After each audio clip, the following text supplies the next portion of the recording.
राज्यातील शिक्षक, शिक्षकेतर कर्मचारी, मुख्याध्यापक आणि प्राचार्य यांच्या जुन्या पेन्शन योजनेच्या लढ्याला दिलासा मिळण्याची शक्यता निर्माण झाली आहे.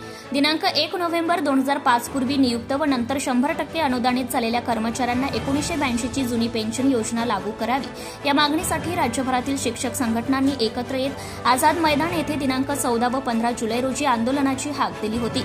मात्र दिनांक 8 जुलै रोजी संघटनेच्या अध्यक्षा डॉक्टर संगीता शिंदे बोंडे यांनी शिक्षण मंत्री दादाजी भुसे यांची भेट घेतली. या भेटीत शिक्षण मंत्री भुसे यांनी जुनी पेन्शन लागू करण्यासाठी सरकारच्या वतीने सर्वोच्च न्यायालयात सकारात्मक शपथपत्र पॉझिटिव्ह अॅफिडेव्हिट सादर करण्यात आले असून लवकरच याबाबत कार्यवाही होईल असे आश्वासन दिले. या पार्श्वभूमीवर शिक्षण राज्यमंत्री पंकज भोयर यांनीही विधानसभेत यावर सकारात्मक भूमिका मांडली. परिणामी संघटनेने 14 आणि 15 जुलैचे नियोजित आंदोलन तात्पुरते स्थगित केले आहे. तरी देखील सरकारने सादर केलेल्या शपथपत्राची प्रत अद्याप संघटनेला उपलब्ध करून देण्यात आलेली नाही. त्यामुळे राज्यभरातील शिक्षक वर्गात याबाबत उत्सुकता आणि चिंता वाढली आहे.